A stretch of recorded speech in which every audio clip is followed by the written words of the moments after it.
नमस्कार विद्यार्थी मित्रांनो, आज आपण औद्योगिकरण आणि आर्थिक राष्ट्रवाद या दोन महत्त्वाच्या संकल्पना समजून घेणार आहोत. सर्वप्रथम आपण बघू ते म्हणजे औद्योगिकरण. औद्योगिकरण म्हणजे काय, तर हस्त उद्योगाकडून यांत्रिक उद्योगाकडे झालेलं संक्रमण म्हणजेच औद्योगिकरण होय. औद्योगिकरण कशाला म्हणायचं? हस्त उद्योगाकडून यांत्रिक उत्पादनाकडे झालेलं संक्रमण म्हणजे काय? औद्योगिकरण होय. युरोपमध्ये बाष्पशक्ती आणि जलशक्ती यांचा वापर करून उत्पादन क्षेत्रामध्ये यंत्रांचा वापर मोठ्या प्रमाणात केला गेला आणि त्यामुळे या औद्योगिकरणाला चालना मिळाली.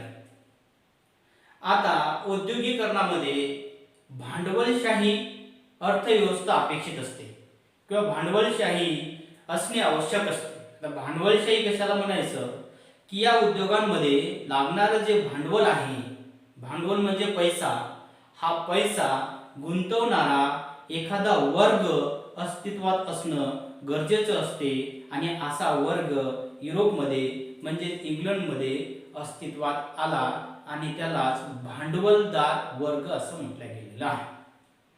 आता भांडवलशाही अर्थव्यवस्था काय आहे? भांडवलशाही अर्थव्यवस्थेची काही वैशिष्ट्ये आहेत, ती वैशिष्ट्ये आपण बघूया. भांडवलशाही अर्थव्यवस्थेची वैशिष्ट्ये पाहत असताना पहिलं वैशिष्ट्य आहे की भांडवलदार वर्ग त्या ठिकाणी अस्तित्वात असणं गरजेचं आहे.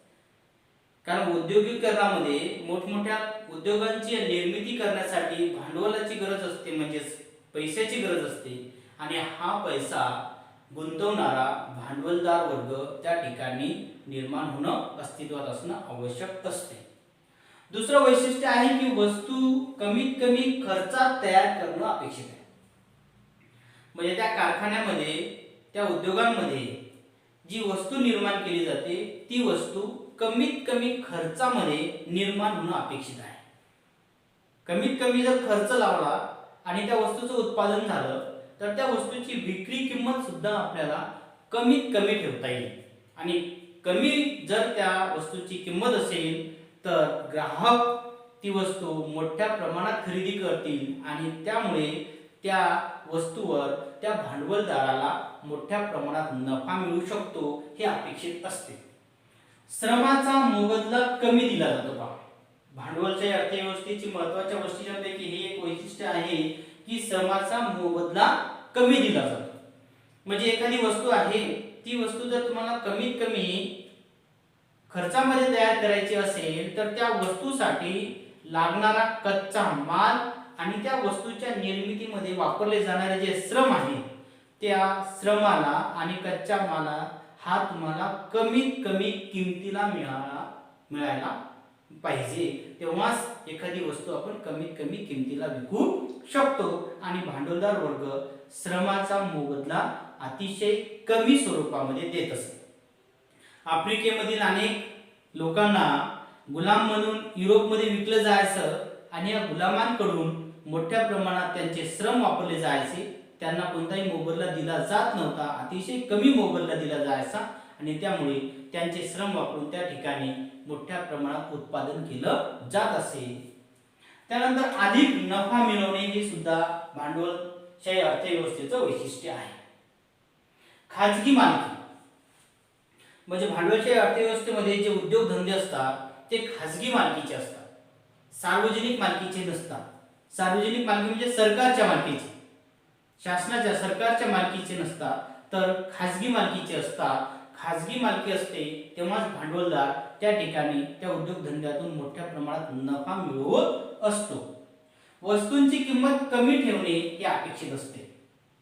म्हणजे वस्तूची किंमत जास्त असेल तर साहजिकच त्याला ग्राहक वर्ग मिळणार नाही आणि त्यामुळे नफा मिळणार नाही, म्हणून वस्तूंची किंमत कमी ठेवणे हे या भांडवलशाही अर्थव्यवस्थेचं महत्त्वाचं वैशिष्ट्य आहे. त्यानंतर ग्राहकांसाठी महत्त्वाचं वैशिष्ट्य आहे की उपभोक्त्यांना वस्तू निवडीचं स्वातंत्र्य दिलेलं असते. म्हणजे अनेक वस्तू स्पर्धा असते या खाजगी किंवा भांडवलशाही अर्थव्यवस्थेमध्ये, स्पर्धा असते आणि या स्पर्धेमध्ये प्रत्येक उद्योगातील निर्माण होणाऱ्या जे वस्तू आहेत त्या वस्तू अनेक वेगवेगळ्या स्वरूपाने निर्माण केले जातात आणि कमीत कमी किमतीला दिले जातात. त्यामुळे एकाच प्रकारच्या अनेक वस्तू बाजारामध्ये उपलब्ध असतात. त्यामुळे ग्राहकांना वस्तू निवडीचं स्वातंत्र्य मिळते आणि या सगळ्या वैशिष्ट्ये ही भांडवलशाही अर्थव्यवस्थेची वैशिष्ट्ये आहेत. ही भांडवलशाही अर्थव्यवस्था इंग्लंडमध्ये आणि पर्यायाने युरोपमध्ये निर्माण झालेली आपल्याला लक्षात.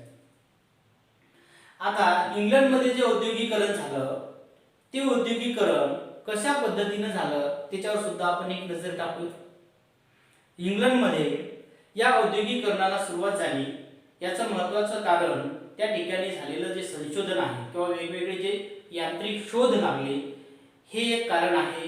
दुसरं महत्त्वाचं कारण आहे की इंग्लंडमध्ये हवामान हे कापड उद्योगाला अतिशय पोषक असं हवामान आहे. त्या ठिकाणी दमट हवामान असल्यामुळे त्या ठिकाणी सुती धागे बनवणे सहज शक्य झाले. सुती धागे बनवणे काय झाले? सहज शक्य झाले आणि त्यामुळे या हवामानाचा फायदा इंग्लंडमधील या उद्योगधंद्यांना झालेला आहे.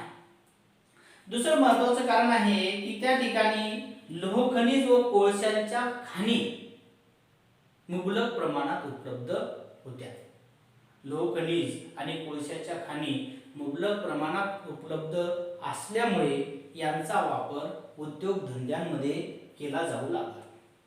तिसरं आहे की ते वसाहतीमधून कच्चा माल सहज उपलब्ध करत असत. म्हणजे आता इंग्लंडच्या वसाहती भारतामध्ये आणि भारतासारख्या अनेक प्रदेशांमध्ये निर्माण झाल्या होत्या.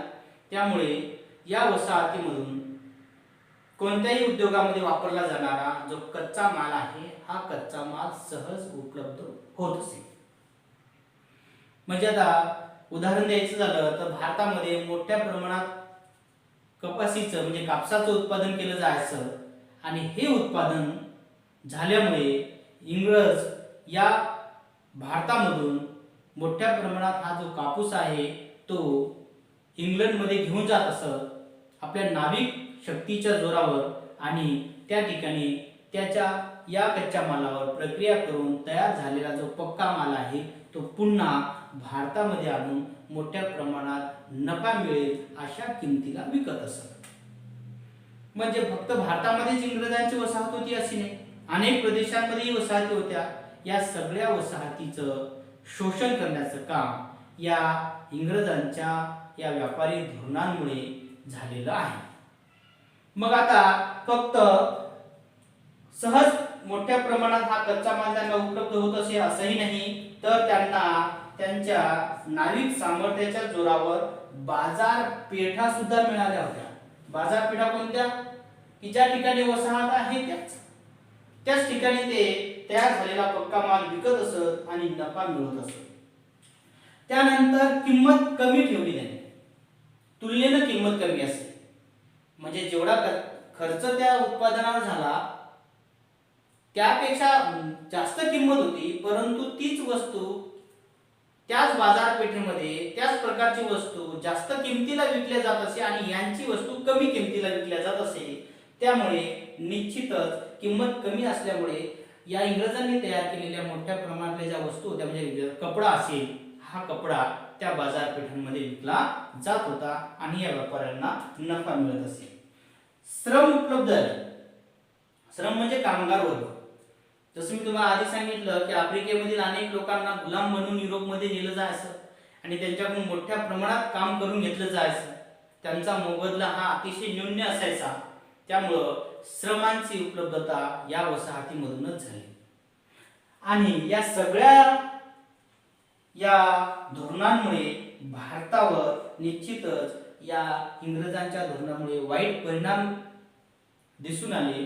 भारतातील हस्तउद्योग, कुटीर उद्योग, घरगुती उद्योग जे होते हे उद्योग अतिशय डबघाईस आले. या उद्योगांमध्ये असणारे जे लोक होते, कामगार होते, या कामगार बेरोजगार झाले. त्यांना रोजगार मिळणं कठीण होऊन बसलं. परंतु इंग्रजांच्या या धोरणांमुळे इंग्रजी व्यापाऱ्यांना मोठ्या प्रमाणात नफा मिळू लागला.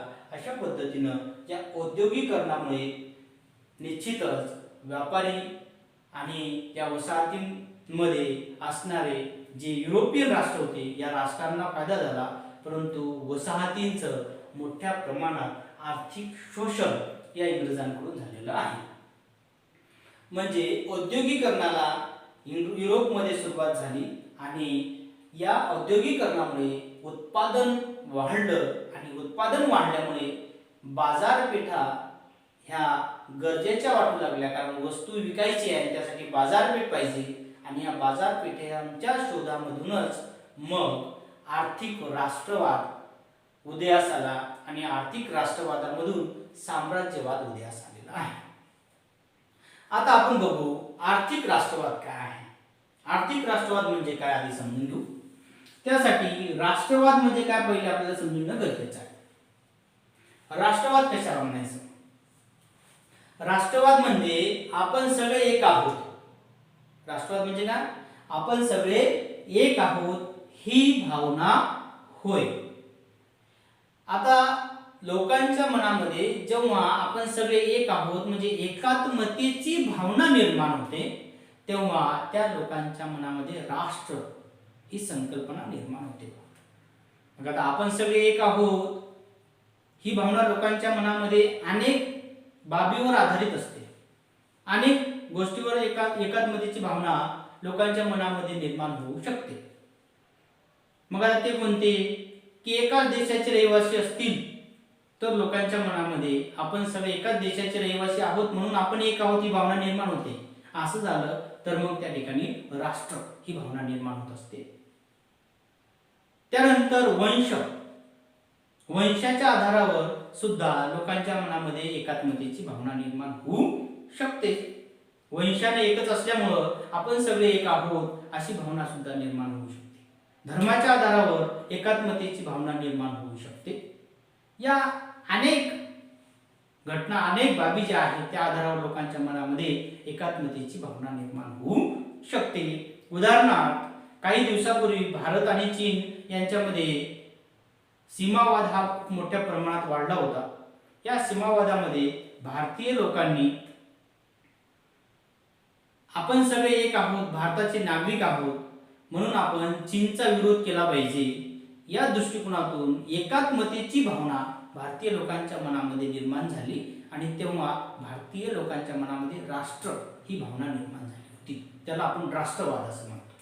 म्हणजे जेव्हा जेव्हा लोकांच्या मनामध्ये आपण सगळे एक आहोत म्हणजे एकात्मतेची भावना निर्माण होते, तेव्हा तेव्हा लोकांच्या मनामध्ये राष्ट्र ही संकल्पना किंवा राष्ट्र ही भावना निर्माण होत असते.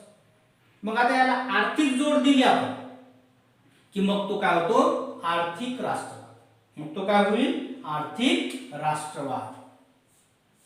मग आर्थिक राष्ट्रवाद काय याचं सुद्धा उदाहरण आपल्याला या भारत चीन सीमावादामध्ये घेता येईल.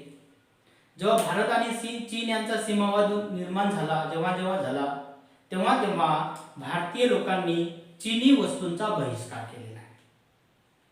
मग चीनी वस्तू वापरायच्या नाही, मग याचा फायदा आणि तोटा काय आहे?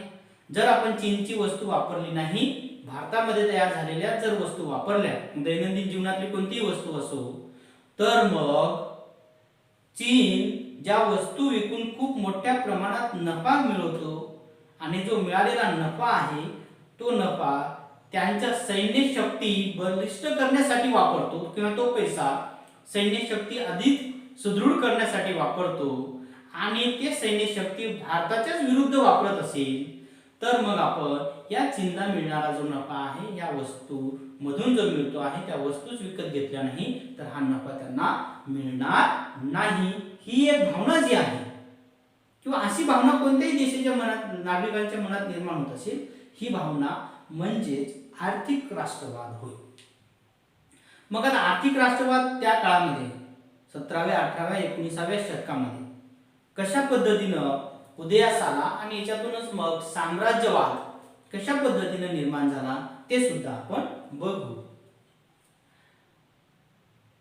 आपल्या राष्ट्राच्या आर्थिक हिताला प्राधान्य देणे हे आर्थिक राष्ट्रवादामध्ये अतिशय महत्त्वाचं आहे.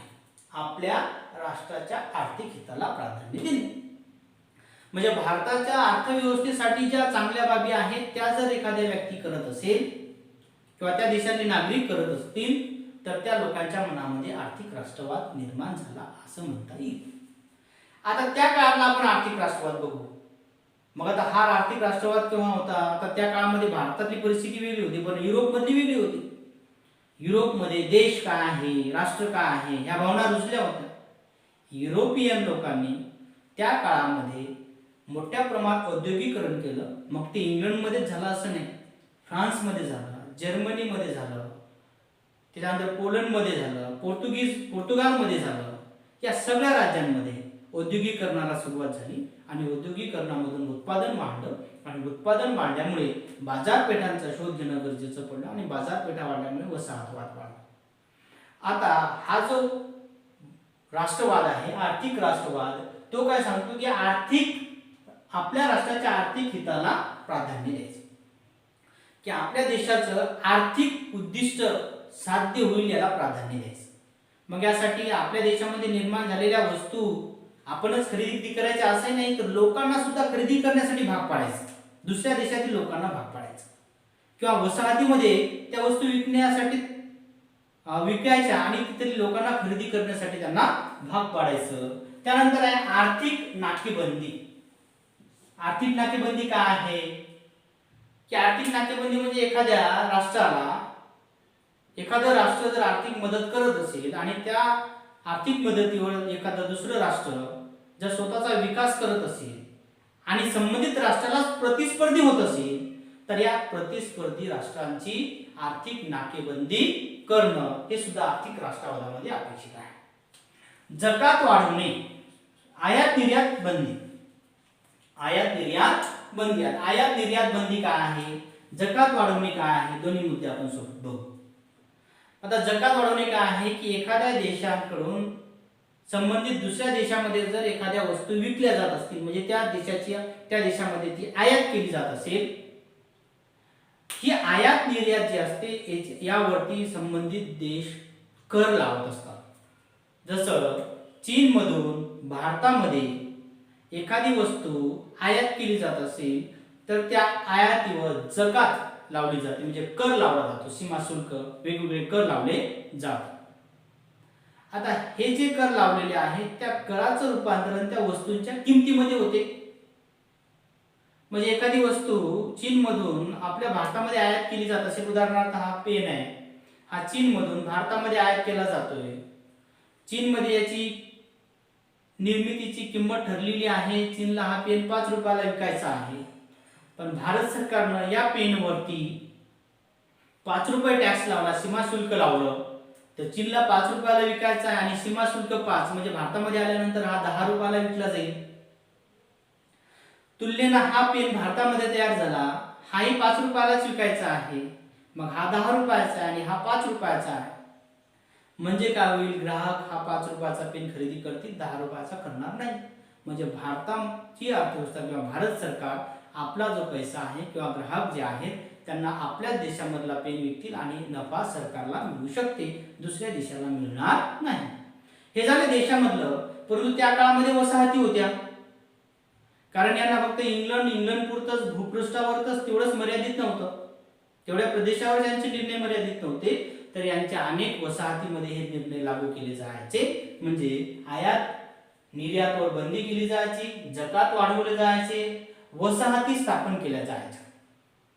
किंवा प्रतिस्पर्धी राष्ट्राची एखादी वसाहत निर्माण झाली की त्याच ठिकाणी संबंधित दुसरं राष्ट्र आपली वसाहत स्थापन करत असते. म्हणजे भारतामध्ये फ्रेंचांची वसाहत निर्माण झाली की इंग्रजही फ्रेंचांच्या मागे आले, भारतामध्ये त्यांनी आपल्या वसाहती स्थापन करायला सुरुवात केली. मग या माध्यमातून भारतामध्ये इंग्रज आणि फ्रेंच यांची युद्ध झाली, त्याला कर्नाटक युद्ध म्हणून प्रसिद्ध आहेत. मग आता ही युद्ध युरोपमध्ये सुद्धा फ्रेंच आणि इंग्रज यांच्यामध्ये युद्ध होत असत आणि तिथे युद्ध झाली की ती त्या वसाहतीमध्ये सुद्धा होत असत.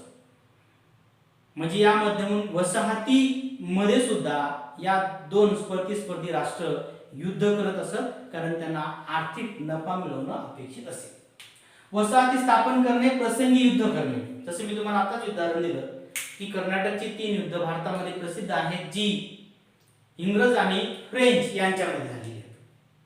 म्हणजे भारतामध्ये येऊन हेच युरोपियन राष्ट्र एकमेकाशी लढत असत. कशासाठी? तर या वसाहतींमध्ये नफा मिळवण्यासाठी किंवा त्या त्या प्रदेशात आपल्या आधिपत्याखाली आणण्यासाठी. अतिरिक्त उत्पादन झालं. आता अतिरिक्त उत्पादन झालं म्हणजे इंग्लंडमध्ये एखाद्या वस्तूचं, समजा जो कपडा आहे या कपड्याचं उत्पादन झालेलं आहे पण ते गरजेपेक्षा जास्त आहे. त्या बाजारपेठेची जेवढी मागणी आहे या मागणीपेक्षा त्या ठिकाणी जो कपडा निर्माण केला गेला त्याचं उत्पादन जास्त झालेलं आहे. मग जास्त झालेल्या उत्पादनाचं काय करायचं, तर ह्या वस्तू मग नवीन बाजारपेठांमध्ये विकल्या गेल्या, त्या ठिकाणी वसाहतींमध्ये विकल्या गेल्या आणि यामधूनच मग आर्थिक राष्ट्रवाद निर्माण झालेला आहे. बाजारपेठांचा शोध. अतिरिक्त उत्पादन झालं त्यामुळे बाजारपेठांचा शोध घेतला. बाजारपेठांचा शोध घेतल्यामुळे मग स्पर्धा वाढली, कारण इंग्लंड हा एकच देश बाजारपेठांचा शोध घेत नव्हता, तर युरोपियन अनेक राष्ट्र बाजारपेठांचा शोध घेत होते आणि ते एकाच प्रदेशावर मध्ये जाऊन पोहोचले तर त्या ठिकाणी त्यांची स्पर्धा वाढत असे. मग गुंतवणूकदारांना आमंत्रित केले गेले. म्हणजे एखाद्या कारखान्यामध्ये एखाद्या गुंतवणूकदारानं आपलं भांडवल गुंतवलं तर तो निश्चितच त्याला नफा मिळवण्यासाठी तो प्रयत्न करत असे आणि हा नफा चिरकाळ राहावा किंवा चिरकाळ मिळावा म्हणून त्या ठिकाणी वसाहतीचे शोषण झाले. वसाहतीचं शोषण कसं झालं की वसाहतीमधून श्रम मिळवले जायचे, त्या श्रमाला कमी मोबदला दिला जायचा. वसाहतीमधून कच्चा माल मिळवला जायचा, तोही अतिशय कमी मोबदल्यात मिळवला जायचा आणि या श्रमाचा आणि कच्च्या मालाचा वापर करून ज्या पक्का माल तयार केला जात होता, ज्या वस्तू बनवल्या जात होत्या त्या वस्तू त्याच वसाहतीमध्ये अतिशय मोठ्या किमतीला विकल्या जात असत आणि त्यामुळे या दुहेरी शोषण या वसाहतींचं झालं आणि त्यामधूनच मग टोकाचा राष्ट्रवाद, जेव्हा हा आर्थिक राष्ट्रवाद टोकाचा राष्ट्रवाद झाला तेव्हा त्या ठिकाणी साम्राज्यवादाला सुरुवात झाली. टोकाचा आर्थिक राष्ट्रवाद की आम्ही श्रेष्ठ आहोत, आम्हाला नफा मिळवायचा म्हणून बहुतांश प्रदेश आमच्या आधिपत्याखाली असला पाहिजे. वंश श्रेष्ठत्वाची भावना या युरोपियन राष्ट्रांच्या मनामध्ये वंश श्रेष्ठत्वाची भावना निर्माण झाली की आपण श्रेष्ठ आहोत आणि या वसाहतीमध्ये राहणारे इतर जे नागरिक आहेत, मग भारत असो किंवा इतर आफ्रिकेतील असेल किंवा आशियाई प्रदेशामध्ये असणाऱ्या वसाहती असतील, या वसाहतीमध्ये राहणाऱ्या लोकांपेक्षा आपण श्रेष्ठ आहोत ही भावना या लोकांच्या मनामध्ये रुजली. त्यानंतर आक्रमक प्रवृत्ती आणि या सगळ्या बाबींचा परिणाम हा साम्राज्यवादामध्ये झालेला आहे. एक तर नफा कमावणे, आर्थिक राष्ट्रवाद, तोही टोकाचा, वंशश्रेष्ठत्वाची भावना आणि आक्रमक प्रवृत्ती या महत्वाच्या अशा काही बाबी ठरल्या की ज्यामुळे साम्राज्यवादामध्ये याचं रूपांतरण झालं आणि युरोपियन राष्ट्रांनी अनेक प्रदेशावर आपलं साम्राज्य प्रस्थापित केलं, वसाहती प्रस्थापित केल्या आणि नफा तर मिळवलाच पण अनेक वर्ष या प्रदेशावर राज्य सुद्धा केलेलं आहे. तर या युरोपियन लोकांचा वसाहतवादी किंवा वसाहतवाद, साम्राज्यवाद कोणत्या प्रदेशावर निर्माण झाला याची माहिती आपण पुढच्या तासिकेला सविस्तर